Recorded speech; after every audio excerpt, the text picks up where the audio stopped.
The Assembly will hear an address by His Excellency Joseph R. Biden, Jr., President of the United States of America. I request protocol to escort His Excellency.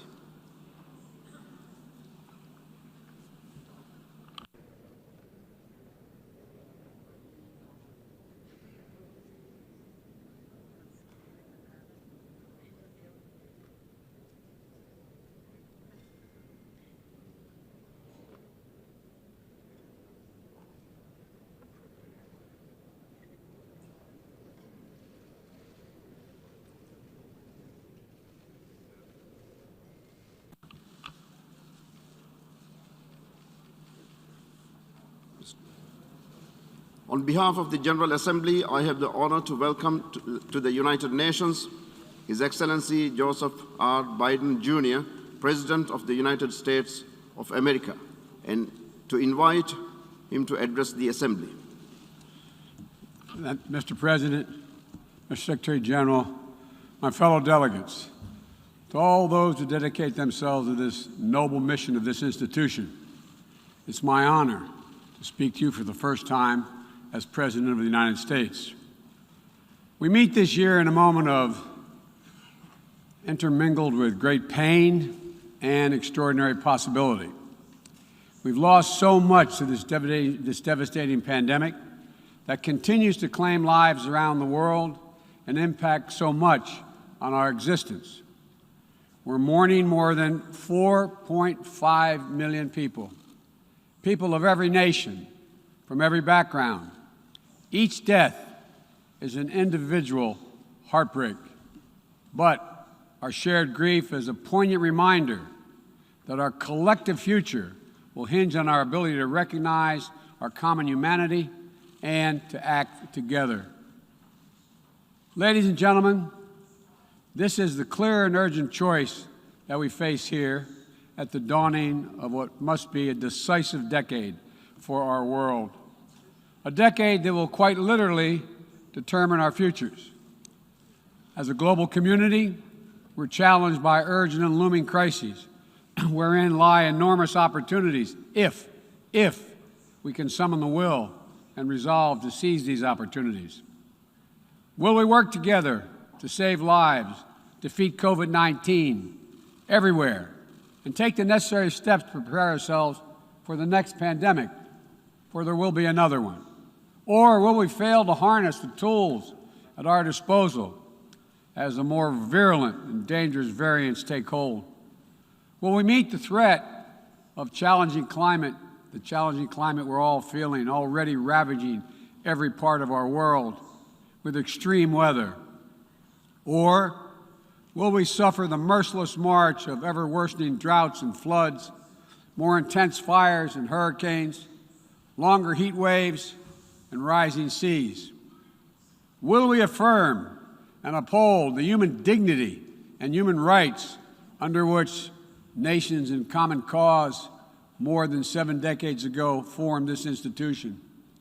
Will we apply and strengthen the core tenets of the international system, including the UN Charter and the Universal Declaration of Human Rights, as we seek to shape the emergence of new technologies and deter new threats?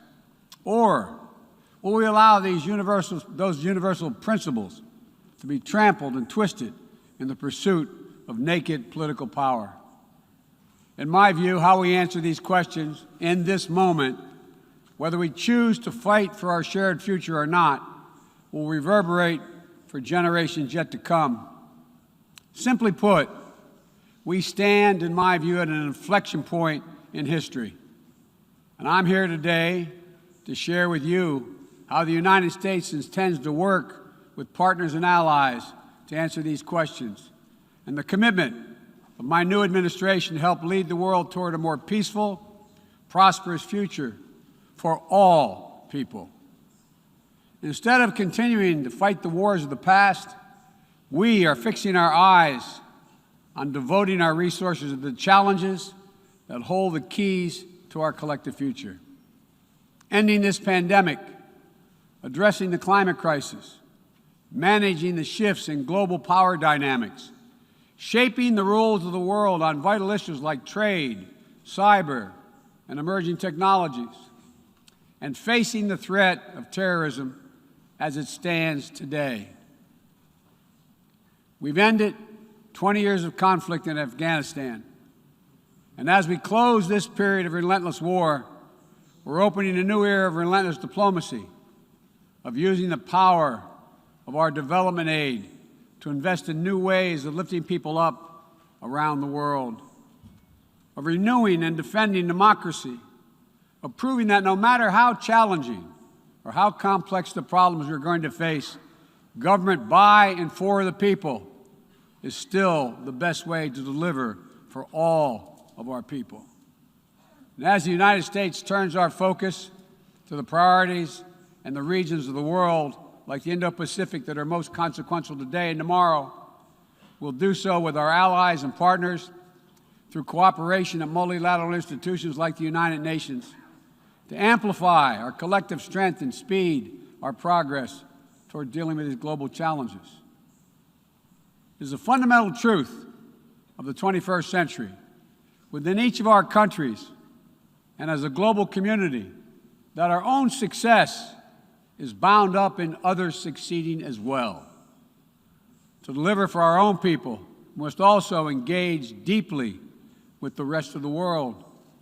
To ensure that our own future, we must work together with other partners, our partners, toward a shared future. Our security, our prosperity, and our very freedoms are interconnected, in my view, as never before. And so, I believe we must work together as never before.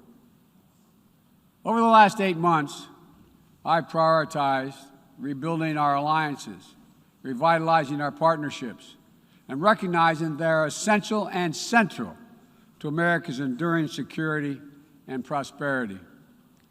We have reaffirmed our sacred NATO alliance to Article 5 commitment. We're working with our allies toward a new strategic concept that will help our alliance better take on evolving threats of today and tomorrow. We renewed our engagement with the European Union, a fundamental partner in tackling the full range of significant issues facing our world today. We elevated the Quad partnership among Australia, India, Japan, and the United States to take on challenges ranging from health security to climate to emerging technologies. We're engaging with regional institutions from ASEAN to the African Union to the Organization of American States to focus on people's urgent needs for better health and better economic outcomes. We're back at the table in international forums, especially the United Nations, to focus attention and to spur global action on shared challenges. We are re-engaged at the World Health Organization and working in close partnership with COVAX to deliver life-saving vaccines around the world. We rejoined the Paris Climate Agreement, and we're running to retake a seat in the Human Rights Council next year at the UN. And as the United States seeks to rally the world to action, we will lead not just with the example of our power, but, God willing, with the power of our example. Make no mistake, the United States will continue to defend ourselves, our allies, and our interests against attack, including terrorist threats, as we prepare to use force, if any is necessary. But to defend our vital U.S. national interest, including against ongoing and imminent threats. But the mission must be clear and achievable, undertaken with informed consent of the American people, and whenever possible, in partnership with our allies. U.S. military power must be our tool of last resort, not our first. And it should not be used as an answer to every problem we see around the world. Indeed, today, many of our greatest concerns cannot be solved or even addressed through the force of arms. Bombs and bullets cannot defend against COVID-19 or its future variants. To fight this pandemic, we need a collective act of science, and political will. We need to act now to get shots in arms as fast as possible and expand access to oxygen, tests, treatments to save lives around the world. And for the future, we need to create a new mechanism to finance global health security that builds on our existing development assistance and global health and a global health threat council that is armed with the tools we need to monitor and identify emerging pandemics so that we can take immediate action. Already, the United States has put more than $15 billion toward global COVID response. We've shipped more than 160 million doses of COVID-19 vaccine to other countries. This includes 130 million doses from our own supply and the first tranches of the 500 million doses of Pfizer vaccine we purchased to donate through COVAX. Planes carrying vaccines from the United States have already landed in 100 countries, bringing people all over the world a little dose of hope, as one American nurse termed it to me. A dose of hope, direct from the American people, and importantly, no strings attached. And tomorrow, at the U.S.-hosted Global COVID-19 Summit, I'll be announcing additional commitments as we seek to advance the fight against COVID-19 and hold ourselves accountable around specific targets on 3 key challenges: saving lives now, vaccinating the world, and building back better. This year has also brought widespread death and devastation from the borderless climate crisis. The extreme weather events that we have seen in every part of the world, and you all know it and feel it, represent what the Secretary General has rightly called Code Red for humanity. And the scientists and experts are telling us that we're fast approaching a point of no return in a literal sense. To keep within our reach the vital goal of limiting global warming to 1.5 degrees Celsius, every nation needs to bring their highest possible ambitions to the table when we meet in Glasgow for COP26. And then to have to keep raising our collective ambition over time. In April, I announced the United States' ambitious new goal under the Paris Agreement to reduce greenhouse gas emissions from the United States by 50 to 52% below 2005 levels by 2030, as we work toward achieving a clean energy economy with net zero emissions by 2050. And my administration is working closely with our Congress to make critical investments in green infrastructure and electric vehicles that will help us lock in progress at home toward our climate goals. And the best part is, making these ambitious investments isn't just good climate policy, it's a chance for each of our countries to invest in ourselves and our own future. It's an enormous opportunity to create good-paying jobs for workers in each of our countries and to spur long-term economic growth that will improve the quality of life for all of our people. We also have to support the countries and people that will be hit the hardest and that have the fewest resources to help them adapt. In April, I announced the United States will double our public international financing to help developing nations tackle the climate crisis. And today, I'm proud to announce that we'll work with the Congress to double that number again, including for adaptation efforts. This will make the United States a leader in public climate finance, and with our added support, together with increased private capital and from other donors, we'll be able to meet the goal of mobilizing $100 billion to support climate action in developing nations. As we deal with these crises, we're also encountering a new era, an era of new technologies and possibilities that have potential to release and reshape every aspect of human existence. And it's up to all of us to determine whether these technologies are a force to empower people or to deepen repression. As new technologies continue to evolve, we'll work together with our democratic partners to ensure that new advances in areas from biotechnology to quantum computing, 5G, artificial intelligence, and more are used to lift people up, to solve problems, and advance human freedom, not to suppress dissent or target minority communities.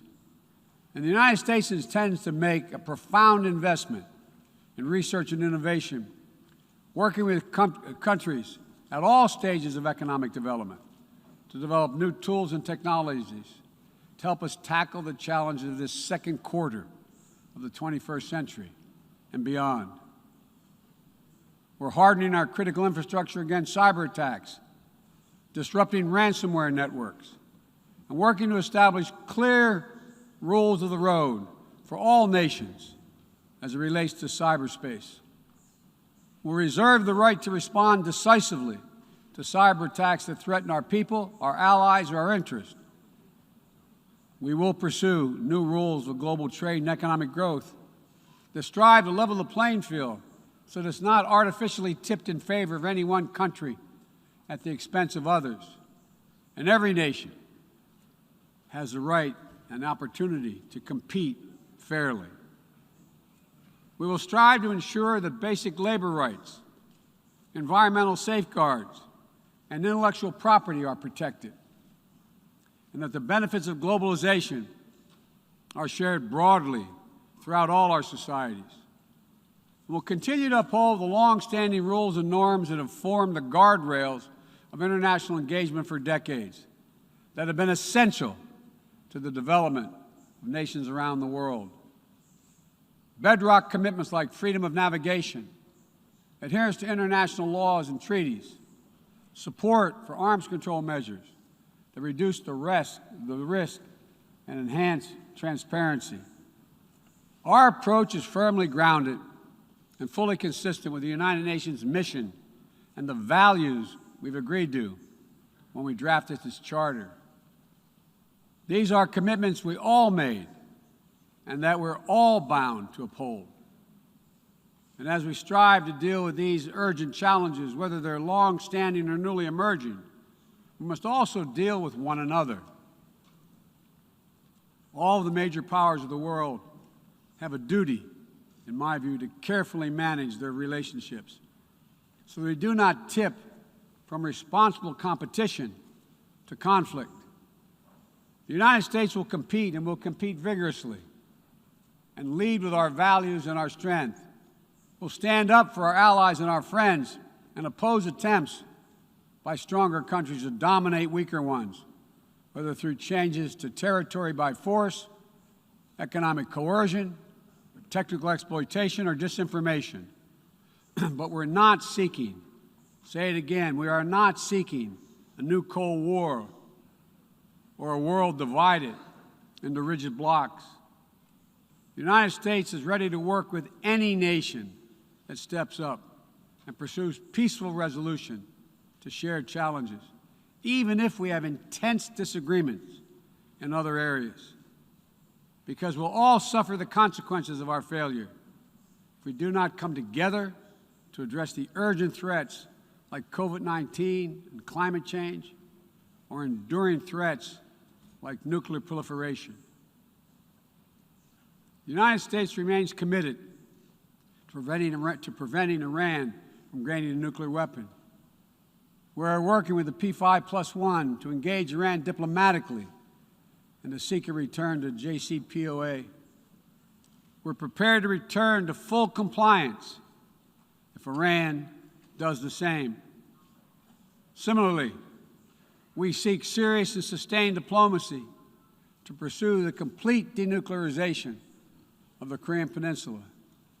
We seek concrete progress toward an available plan with tangible commitments that would increase stability on the peninsula and in the region, as well as improve the lives of the people in the Democratic People's Republic of Korea. We must also remain vigilant to the threat of terror that terrorism poses to all our nations, whether emanating from distant regions of the world or in our own backyards. We know the bitter sting of terrorism is real. We've almost all experienced it. Last month, we lost 13 American heroes and almost 200 innocent Afghan civilians in a heinous terrorist attack at the Kabul airport. Those who commit acts of terrorism against us will continue to find a determined enemy in the United States. The world today is not the world of 2001, though. And the United States is not the same country we were when we were attacked on 9/11 20 years ago. Today, we're better equipped to detect and prevent terrorist threats, and we are more resilient in our ability to repel them and to respond. We know how to build effective partnerships to dismantle terrorist networks by targeting their financing and support systems, countering their propaganda, preventing their travel, as well as disrupting imminent attacks. We'll meet terrorist threats that arise today and in the future with a full range of tools available to us, including working in cooperation with local partners so that we need not be so reliant on large-scale military deployments. One of the most important ways we can effectively enhance security and reduce violence is by seeking to improve the lives of the people all over the world who see that their governments are not serving their needs. Corruption fuels inequality, siphons off a nation's resources, spreads across borders, and generates human suffering. Is nothing less than a national security threat in the 21st century. Around the world, we're increasingly seeing citizens demonstrate their discontent, seeing the wealthy and well-connected grow richer and richer, taking payoffs and bribes, operating above the law, while the vast majority of the people struggle to find a job or put food on the table, or to get their businesses off the ground, or simply send their children to school. People have taken to the streets in every region to demand that their governments address people's basic needs, give everyone a fair shot to succeed, and protect their God-given rights. And in that chorus of voices, across languages and continents, we hear a common cry, a cry for dignity, simple dignity. As leaders, it's our duty to answer that call, not to silence it. The United States is committed to using our resources and our international platform to support these voices, listen to them, partner with them to find ways to respond that advance human dignity around the world. For example, there's an enormous need for infrastructure in developing countries. But infrastructure that is low quality or that feeds corruption or exacerbates environmental degradation may only end up contributing to greater challenges for countries over time. Done the right way, however, with transparent, sustainable investment in projects that respond to the country's needs and engage their local workers to maintain high labor and environmental standards, infrastructure can be a strong foundation that allows societies in low and middle-income countries to grow and to prosper. That's the idea behind the Build Back Better world. And together with the private sector and our G7 partners, we aim to mobilize hundreds of billions of dollars in infrastructure investment. We will also continue to be the world's largest contributor to humanitarian assistance, bringing food, water, shelter, emergency health care, and other vital life-saving aid to millions of people in need. When the earthquake strikes, the typhoon rages, or disaster anywhere in the world, the United States shows up. We'll be ready to help. And at a time when nearly 1 in 3 people globally do not have access to adequate food just last year, the United States is committing to rallying our partners to address immediate malnutrition and to ensure that we can sustainably feed the world for the decades to come. To that end, the United States is making a $10 billion commitment to end hunger and invest in food systems at home and abroad.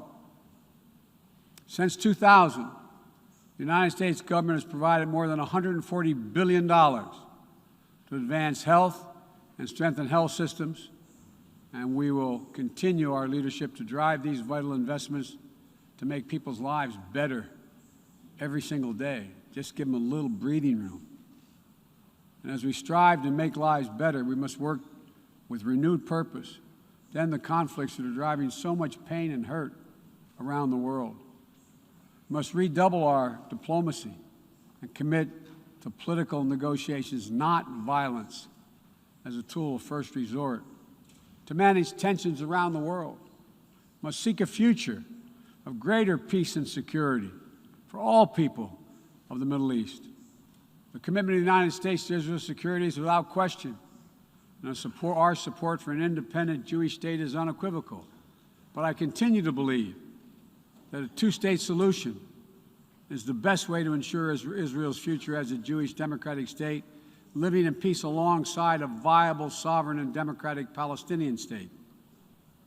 We're a long way from that goal at this moment, but we must never allow ourselves to give up on the possibility of progress. We cannot give up on solving raging civil conflicts, including in Ethiopia and Yemen, where fighting between warring parties is driving famine, horrific violence, human rights violations against civilians, including the unconscionable use of rape as a weapon of war. We'll continue to work with the international community to press for peace and bring an end to this suffering. As we pursue diplomacy across the board, the United States will champion the democratic values that go to the very heart of who we are as a nation and a people: freedom, equality, opportunity, and a belief in the universal rights of all people. It's stamped into our DNA as a nation, and critically, it's stamped into the DNA of this institution, the United States. We sometimes forget, I quote the opening words of the Universal Declaration of Human Rights, quote, "The equal and inalienable rights of all members of the human family is the foundation of freedom, justice, and peace in the world." The founding ethos of the United Nations places the rights of individuals at the center of our system. And that clarity and vision must not be ignored or misinterpreted.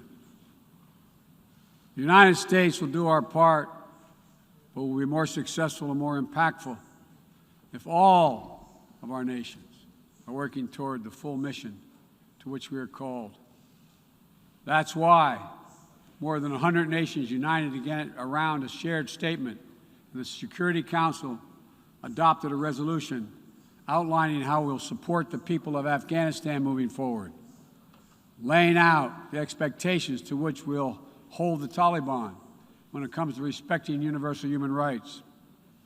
We all must advocate for women, the rights of women and girls to use their full talents, to contribute economically, politically, and socially, and pursue their dreams free of violence and intimidation.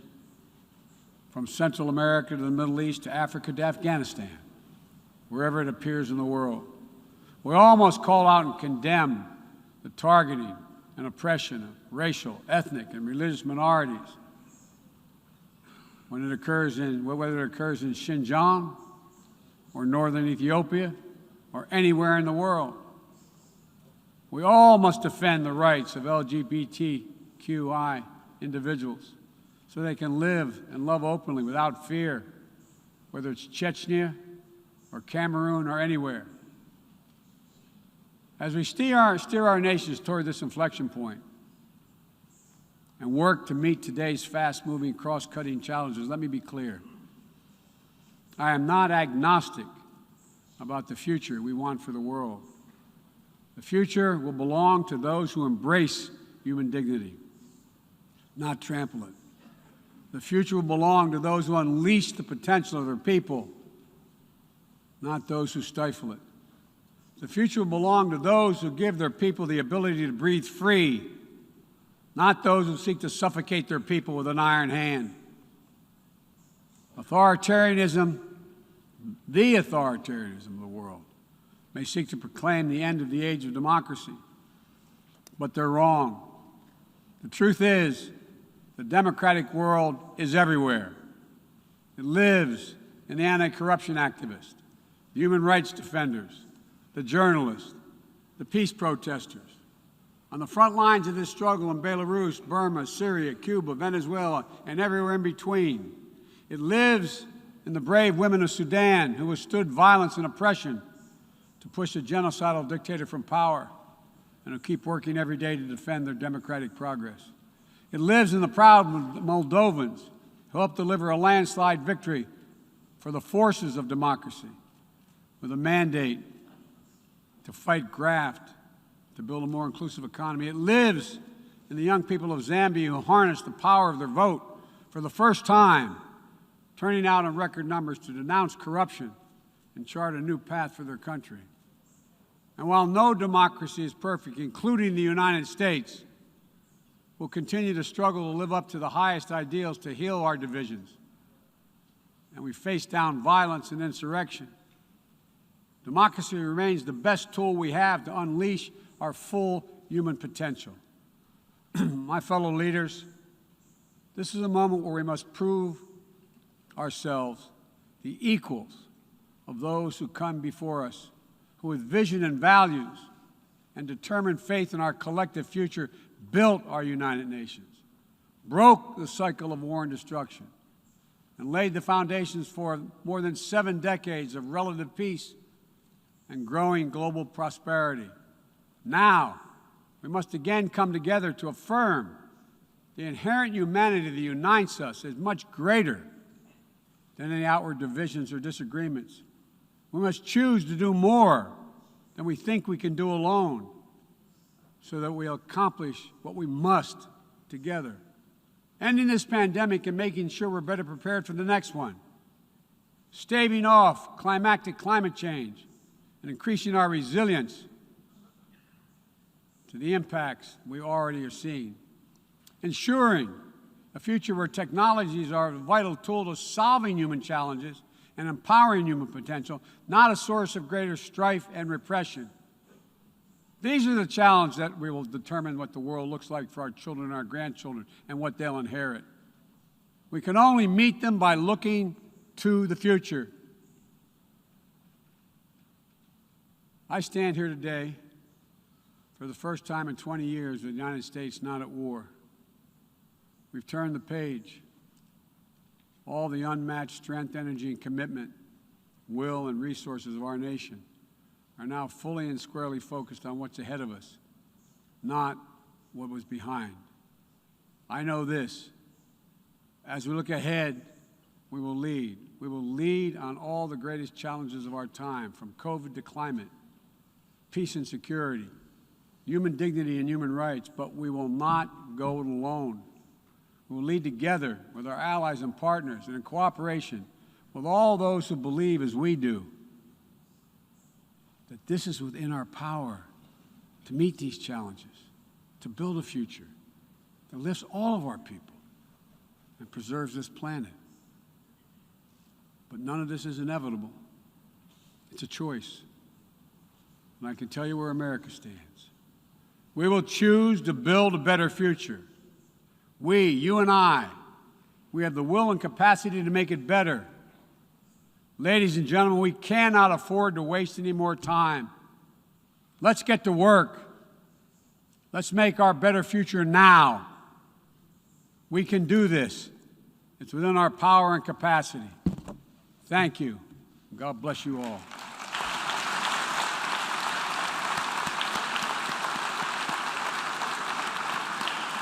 On behalf of the General Assembly, I wish to thank the President of the United States of America for the statement just made, and I request protocol to escort His Excellency.